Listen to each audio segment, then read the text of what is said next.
अस्सलाम वालेकुम दोस्तों, मैं हूं आपका होस्ट और दोस्त फरहान रशीद। दोस्तों, आप लोगों ने जो है हीरा गोल्ड का स्कैम के बारे में तो सुना ही होगा।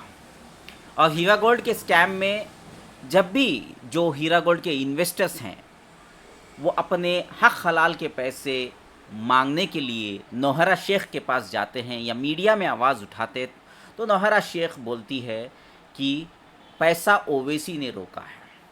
उधर व्हाट्सएप में अगर हम चर्चा चलते रहते हैं तो उसका एक एजेंट है अबू हनीफ़ा उर्फ उमैर सैफुद्दीन। ये बंदा भी जो है बार बार जो है यही बात करता है। जब भी पैसे के लिए हम लोग सवाल करते हैं हमारा पैसा ये नौहरा शेख कब देगी, तो ओवैसी ने पैसे रोका। उधर यूट्यूबर एक पेड एजेंट है मुतीउर रहमान, वो भी जो है हमेशा जो है जब भी पैसे की मांग करते हैं, हम वीडियो बनाते हैं तो उसके अगेंस्ट में एक वीडियो आ जाता है उसको काउंटर देने के लिए और कहा जाता है कि ओवैसी ने पैसे रोका है। तो दोस्तों, आज हम जानते हैं कि असदुद्दीन ओवैसी साहब जो हैदराबाद के मेंबर ऑफ पार्लियामेंट एमपी साहब हैं, क्या इन्होंने पैसे रोका या क्या असली कहानी है, क्या सच है, इस चीज़ के बारे में हम आज इस एपिसोड में जानेंगे। और इंशाअल्लाह रोज़ाना मैं इन चीज़ों को आपके सामने हाईलाइट करूँगा कि असल में गुनहगार कौन है, किसने पैसे रोके हैं। तो चलिए अभी मैं आपके सामने जो है सीधा पॉइंट पर आता हूँ। तो मेरे भाई बुज़ुर्गों दोस्तों, अभी हम जो है सबसे पहले जो है नौहरा शेख के ऊपर जो एफआईआर हुई थी उस एफआईआर की तरफ हम लोग जो है चलते हैं। दरअसल आप लोगों के सामने दिख रहा होगा कि नौहरा शेख के ऊपर बहुत एफआईआर्स हैं, अभी लेटेस्ट भी कुछ एफआईआर्स हैं। फ़िलहाल मैं जो है मेन मुद्दे पे आता हूँ। एक एफआईआर है सबसे पहले जो रजिस्टर हुई थी, वो है 154 ऑफ 2012 जो असदुद्दीन ओवैसी साहब ने करी थी। 2012 में ही असदुद्दीन ओवैसी साहब ने कहा था ये आवाम को लूटेगी, और यही वजह है नौहरा शेख ने जो है असदुद्दीन ओवैसी के ऊपर इल्ज़ाम लगाया। लेकिन मैं आपको एक चीज़ बताना चाहता हूँ, ये मैं आपको जो है ये एक कोर्ट में जो है ज़िक्र हुआ है, एक कोर्ट का ऑर्डर है, उसमें ये लिस्ट डाली गई है। इसमें जो पुराने केसेस एफआईआर नौहरा शेख के ऊपर हैं, पहले उनको हम डिकोड करते हैं कि असल कहानी क्या है। असदुद्दीन ओवैसी साहब जो है कौम का दर्द रखते हुए उनका पैसा बचाने के लिए 154 ऑफ 2012 में एक एफआईआर करते हैं सीसीएस पुलिस में। उसके बाद 2013, 2014, 2015 हो गया, 2016 हो गया, 2017 हो गया, 2018 तक कोई भी कार्रवाई इस पर ठीक से नहीं होती है। इसके बावजूद हैदराबाद के एमपी, एक पावरफुल पॉलिटिशियन, ऑल इंडिया मजलिस इत्तेहादुल मुस्लिमीन AIMIM की पार्टी के सदर साहब ने कंप्लेंट की और कोई कार्रवाई जो है 2012 से लेकर के 2018 तक नहीं होती है। तो मेरे भाई बुजुर्गों दोस्तों, अब देखने की बात है कि फिर एक जो है एफआईआर होता है, वो है 2018 में, 1, 2, 3, 4 2019 में भी हुए हैं, तेलंगाना की बात कर रहा हूँ। 170 ऑफ 2018, 33 ऑफ 2019, 40 ऑफ 2019, 53 ऑफ 2019। तो 2012 से 2018 तक मैं उस यूट्यूबर मुतीउर रहमान से सवाल करना चाहता हूँ। 2018 तक मैं जो है उस अबू हनीफ़ा उर्फ उमैर सैफुद्दीन से सवाल करना चाहता हूँ। 2012 से 2018 तक पूरा वीडियो ज़रूर देखिएगा, इसमें बहुत बड़ी इंपॉर्टेंट अपडेट है। आपको अगर हक हलाल का पैसा चाहिए तो ये सच जानना ज़रूरी है। 2012 से 2018 तक नाज़रीन जिद्दा जो है, और नाज़रीन अंसारी, आखिल जिद्दा, वो एक सऊदी में बैठा हुआ एक यूट्यूबर है बुड्ढा, और जितने भी लोगों ने नौहरा शेख के सपोर्ट में वीडियोस बनाए, व्हाट्सएप पे चर्चा करने के लिए जो है वो नौहरा शेख को सपोर्ट करके जो है ओवैसी ने पैसा रोका, उन लोगों से मेरा सवाल है 2012 से 2018 तक आपने लोगों के पैसे लिए, इन्वेस्टमेंट लिए, तो ओवैसी ने तब नहीं रोका। 2012 की कंप्लेंट थी। 2012 से लेके 2018 तक आपके ऊपर कोई कार्रवाई नहीं हुई नौहरा शेख मोहतरमा और तुम्हारी आपा मुतियुर रहमान, तुम्हारी आपा, मेरी आपा नहीं है वो मेरे लिए सिर्फ एक चोर है, वो मेरे लिए सिर्फ एक फरेबी है, फ्रॉड है, नोटोरियस क्रिमिनल है।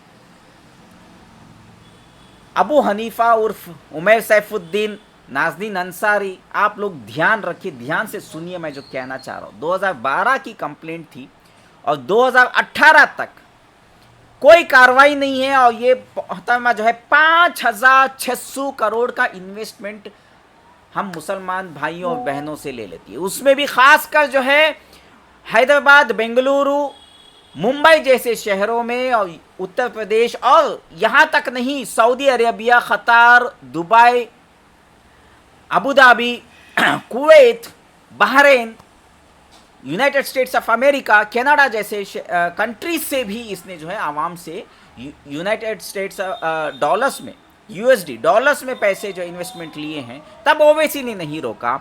मैं भी वो पूरे डॉक्यूमेंट के साथ, एविडेंस के साथ आप लोगों के सामने मैं जो है प्रूव करूंगा, दिखाऊंगा ज़रूर आपको।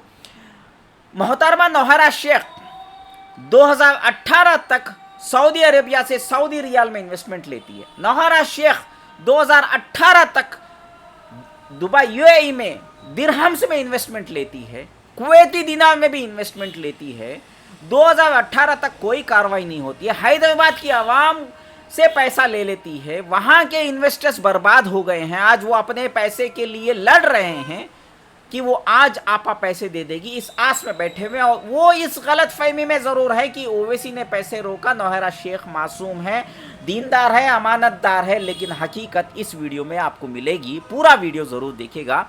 तो मैं आप तमाम हीरा ग्रुप के इन्वेस्टरों से भी मेरा सवाल है, जो कंप्लेंट नहीं किए, नॉन कंप्लेनर से मेरा सवाल है। 2012 को एफआईआर हुई थी जो असदुद्दीन ओवैसी साहब ने किया था, और 2018 तक, 2012 की कंप्लेंट 2018 तक कोई कार्रवाई नहीं होती है। 2018 तक कोई कार्रवाई नहीं होती है मेरे भाई, बुजुर्गों, दोस्तों। तो मैं आपसे ये सवाल करना चाहता हूं, तो क्या आपको इससे समझ में नहीं आता है कि असदुद्दीन ओवैसी साहब हकीकत में आवाम का दर्द रखते हुए, आवाम के लिए उनका पैसा जो है, जो डूबने वाला था, उसको रोकने के लिए जो कोशिश किए थे, लेकिन 2012 से 2018 तक ये मोहतरमा 5,600 करोड़ रुपए लेने में कामयाब हो जाती है। ये पूरा वीडियो जरूर देखिए, मैं आपको और बताता हूं। फिर 2018 में जो है एक इन्वेस्टर कंप्लेंट करते हैं। पहला कंप्लेंट जो है ये 170 ऑफ 2018, फिर 33 ऑफ 2019, फिर 40 ऑफ 2019, 53 ऑफ 2019। 1 2 3 4 कंप्लेंट यहां पे होती है। 2018 में ही मेरे भाई बुजुर्गों, दोस्तों, आंध्र में भी एक कंप्लेंट होती है। आंध्र में भी एक कंप्लेंट होती है 13 ऑफ 2018। महाराष्ट्र निजामपुरा में एक कंप्लेंट होती है 260 ऑफ 2018। केरला कैलिकट सिटी में होती है 176 ऑफ 2018। पूरा वीडियो जरूर देखिएगा। असदुद्दीन ओवैसी साहब ने ये कंप्लेंट्स नहीं किए हैं जो आपको दिख रही है लिस्ट। 2018 तक 5,600 करोड़ रुपए जो है ये ले रही थी। जब ये पैसे देना बंद कर दी, जो मंथली जो प्रॉफिट की बात करते हैं, जब वो पैसा देना बंद करी, तब ये एफआईआर की लिस्ट आपके सामने आई है। वरना असदुद्दीन ओवैसी साहब ने सिर्फ 2012 में कंप्लेंट की थी और 2018 तक इसमें कोई कार्रवाई नहीं होती है। जब जेन्युइन इन्वेस्टर्स अपनी कंप्लेंट डालना स्टार्ट करते हैं, तब जाके उस केस में भी हियरिंग शुरू होती है। वो भी मैं आपको प्रूफ के साथ बताता हूँ। 94 ऑफ 2018 ये महाराष्ट्र की ईओडब्ल्यू कंप्लेंट रजिस्टर करती है। जे मार्ग में पुलिस स्टेशन में 178 ऑफ 2018 में जो है एक एफआईआर दर्ज होती है महाराष्ट्र में। कर्नाटका में भारती नगर बेंगलुरु में 174 ऑफ 2018 एक एफआईआर दर्ज होती है। 218 of 2018 Sanjay Nagar police station Bengaluru में होती है। 231 of 2018 cantonment Pune city Maharashtra में कंप्लेंट होती है, तब भी असदुद्दीन ओवैसी यहाँ पे नहीं था। ये इन्वेस्टर्स जो अपना हक हलाल का पैसा, जब उनको प्रॉफिट आना बंद हुआ तब जाके कंप्लेंट किए मेरे भाई बुजुर्गों दोस्तों। तो तब तक 2018 तक ओवैसी ने पैसे नहीं रोके। तो ये जब जेन्युइन इन्वेस्टरों ने जो है कंप्लेंट करना स्टार्ट कर दिया, तो ये बहाना अच्छा है, ओवैसी ने पैसे रोक दिए, ओवैसी ने पैसे रोक दिए। वाह ज़बरदस्त है। खैर, अभी वो असदुद्दीन ओवैसी के ऊपर जो 100 करोड़ का डेफॉर्मेशन केस है, उसका भी सच इसी वीडियो में आप लोगों को मिलेगा। अभी और आगे देखिए, 2018 की बात करते हैं हम। 2018 में 865/2018 कुकटपल्ली साइबराबाद पुलिस स्टेशन में जो है वहाँ पे रजिस्ट्रेशन होता है। 866/2018 वहाँ पे भी होती है। 183/2018 महाराष्ट्र में अहमदनगर, मालेगांव, नासिक में वहाँ पे कंप्लेंट होती है, एफआईआर होती है। 466/2018 नवी मुंबई नेरुल पुलिस स्टेशन, यहाँ पे एफआईआर दर्ज होती है। औरंगाबाद महाराष्ट्र 290/2018, ये आप देख सकते हैं यहाँ पे एफआईआर रजिस्टर होती है। ये सब जेन्युइन इन्वेस्टर्स हैं, उन्होंने कंप्लेंट किया है। बुलढाना शहर पुलिस स्टेशन महाराष्ट्र 1078/2018, 183/2018 भारती नगर बैंगलोर एक एफआईआर होता है। 180/2018 हॉस्पेट, ये जो है हमारे शायद बेल्लारी भाषा साहब का है, ये बेल्लारी में कर्नाटका में एक एफआईआर होती है। 56/2019 में एक एफआईआर होती है शिमोगा में। जेबी नगर पुलिस स्टेशन बेंगलुरु 170, 171, 172, 173, 174, 175, 176/2018 इतने सारे एफआईआर्स होते हैं कर्नाटका में। तब जो है नौहरा शेख को जो है ओवैसी ने पैसा जो है लेने से नहीं रोका, ना देने से रोका 2018 तक। लेकिन 2018 में जब ये पैसे देना बंद कर दी, तब जाके लोगों ने कंप्लेंट किया। 2012 की कंप्लेंट को आज आप कहते हो कि ओवैसी ने पैसे रोका। ये सच क्या है? अभी और हकीकत है। अभी वो 100 करोड़ का डेफॉर्मेशन केस के बारे में जो बोल रहे हैं, वो नौहरा शेख उसका वो हार चुकी है केस। वो भी मैं एविडेंस यहाँ पे इसी वीडियो में दूंगा।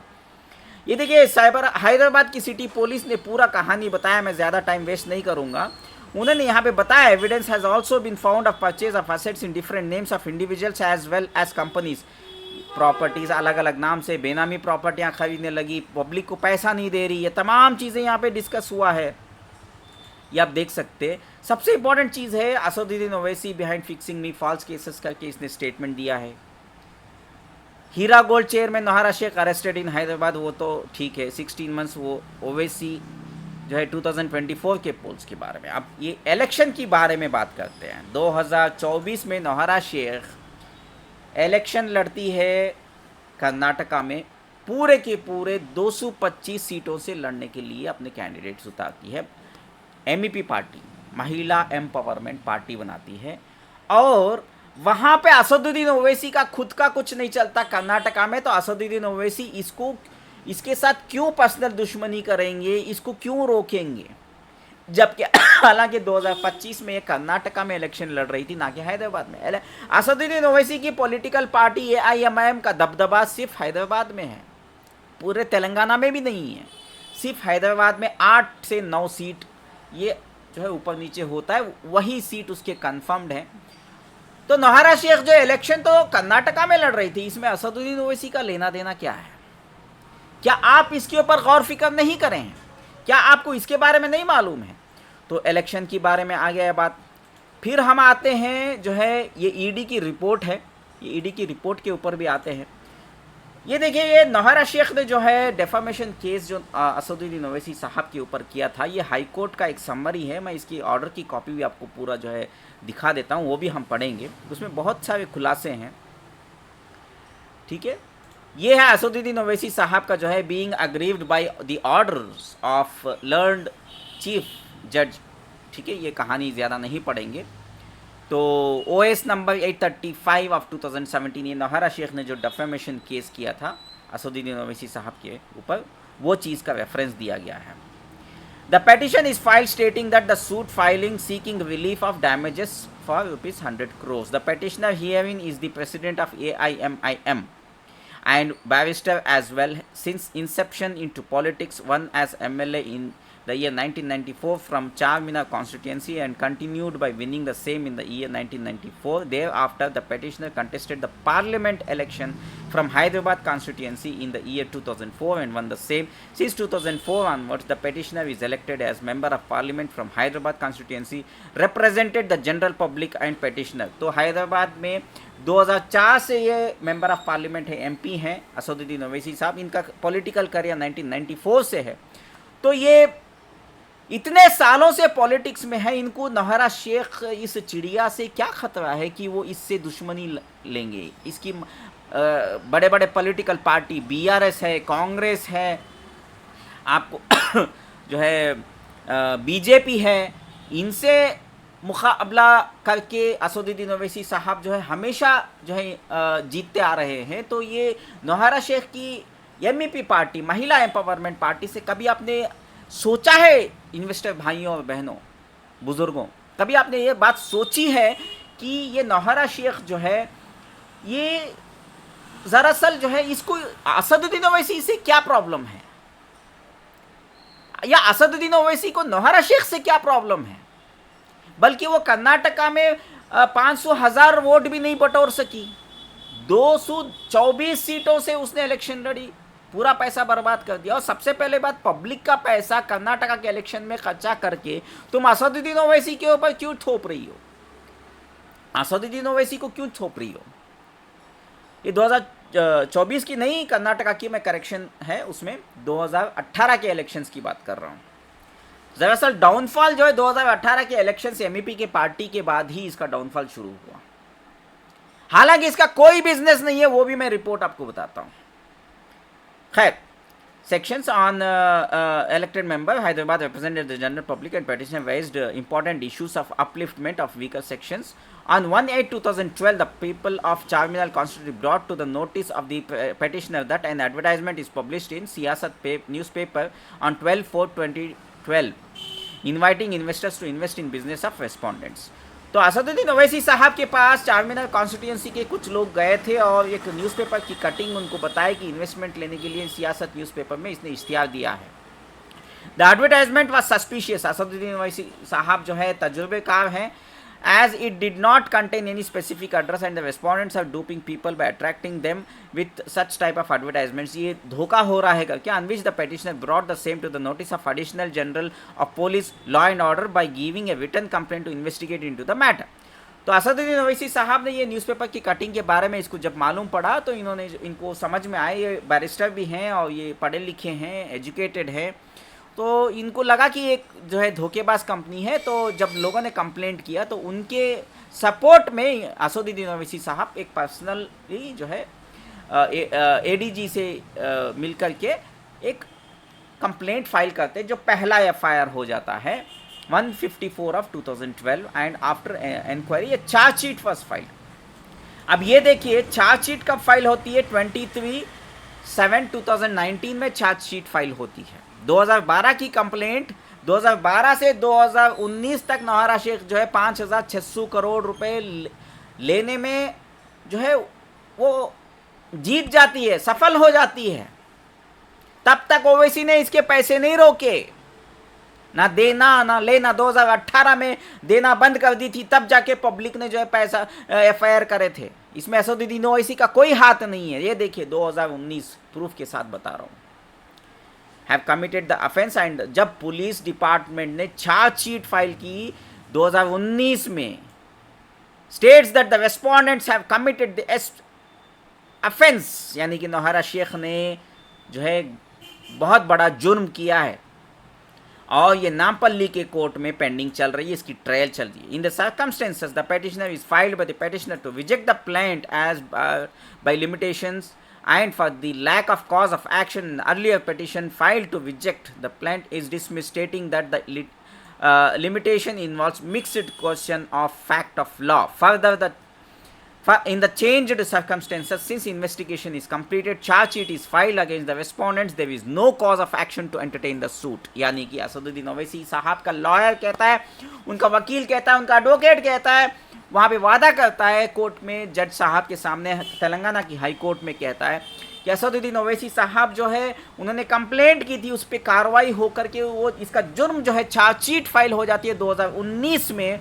और चार्जशीट में कहा जाता है इसने हाँ हकीकत में वो जो कंप्लेंट जो रजिस्टर किया था उसमें जो पॉइंट्स हैं उसके हिसाब से अगर इसको कंपेयर करते तो हाँ वाकई में ये मुजरिम है, ये मुजरिम है, ये चार्जशीट फाइल करके प्रूव हो जाता है। तो ये जो इसने नौहरा शेख ने जो असदुद्दीन ओवैसी साहब के ऊपर जो 100 करोड़ का जो डेफेमेशन केस किया था वो तो स्टैंड होता ही नहीं, क्योंकि केस इसलिए किया था क्योंकि इन्होंने कंप्लेंट किया था इनका नाम ख़राब करने के लिए, ये दावा था नौहरा शेख का, तो ये स्टैंड ही नहीं होता। तो wherein the respondent file counter उसने नौहरा शेख ने फिर से जो है अपना कहानी बताई, वो कहानी में बहुत बड़ी ये रील चलती गई वो तो आपको पता ही है।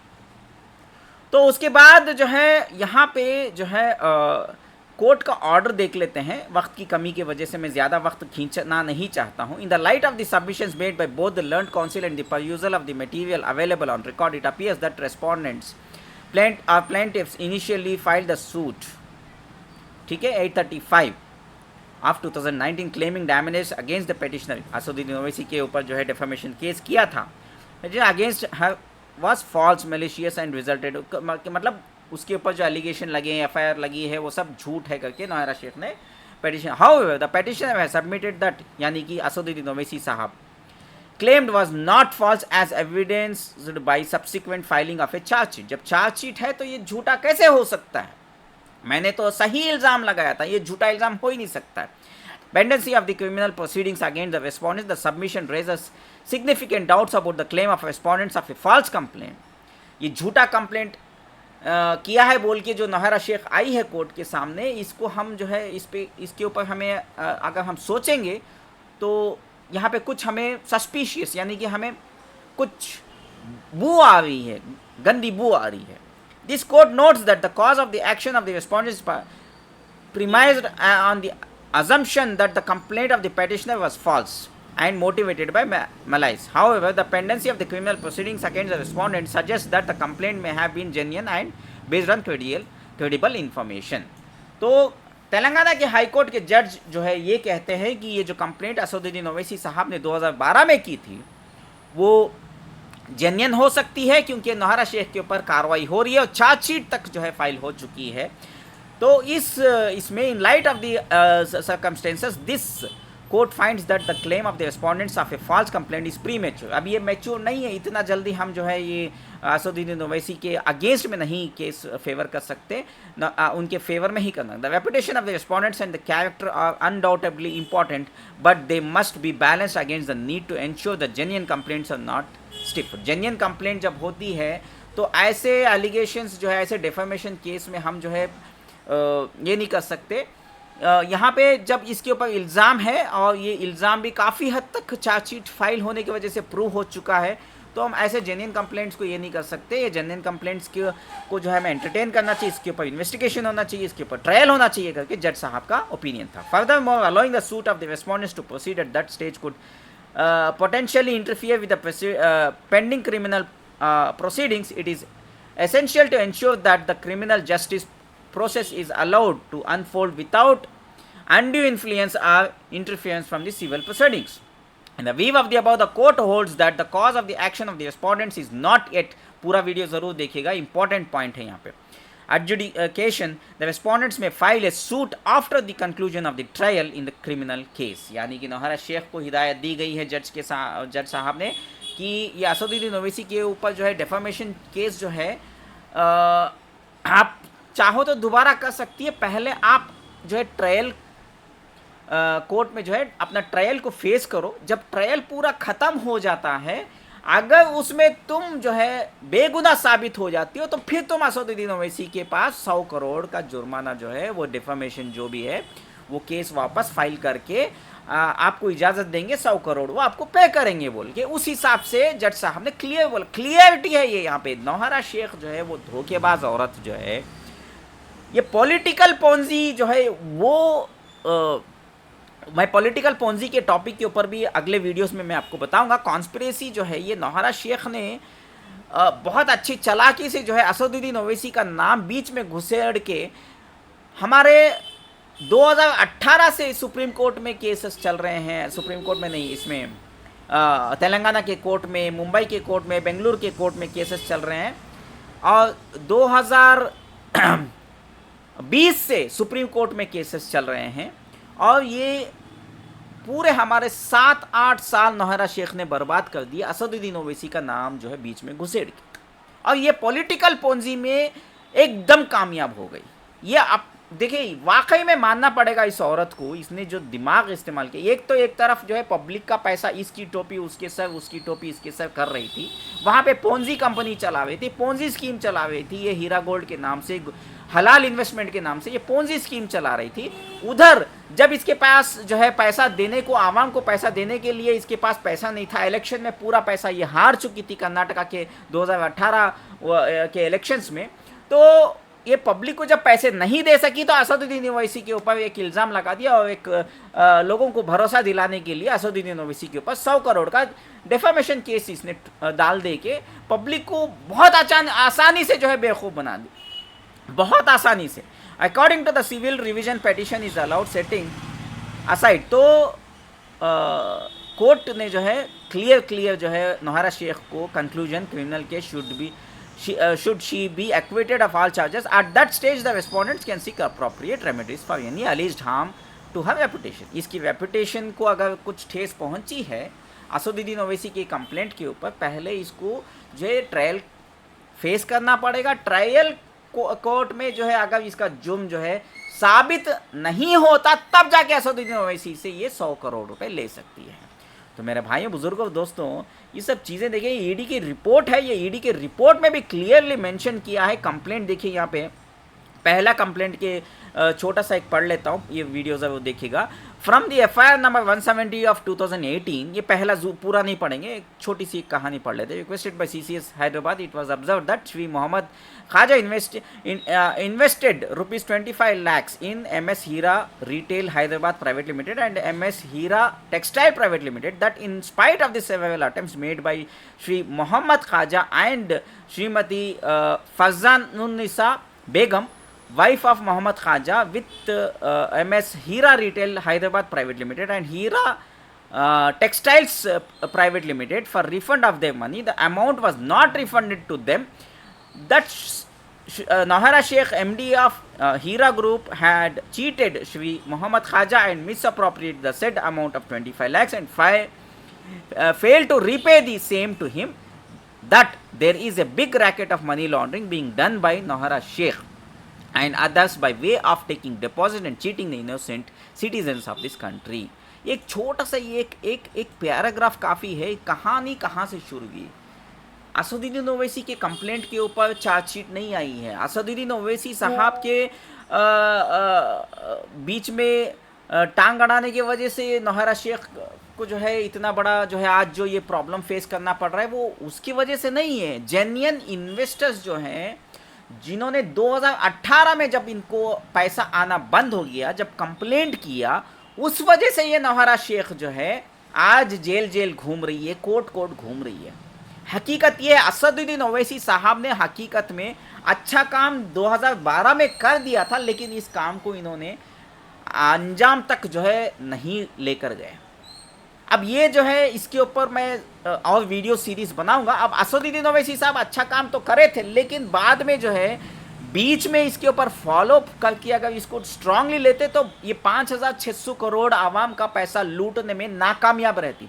इतना बड़ा पैसा ये लूट नहीं सकती थी। 2012 से 2018 तक बीच में कोई इन्वेस्टिगेशन इनके कंप्लेंट के ऊपर नहीं। तो यहाँ पे असदुद्दीन ओवैसी साहब आवाम को बचाने की कोशिश की है, लेकिन क्योंकि इसने पोंजी पॉलिटिक्स बीच में खेल दी और असदुद्दीन ओवैसी साहब के ऊपर ही जो है इसने डेफामेशन केस फाइल किया था। आपने देखा होगा 835 ऑफ 2017 में इसने डेफामेशन केस असदुद्दीन ओवैसी साहब के ऊपर भी किया था।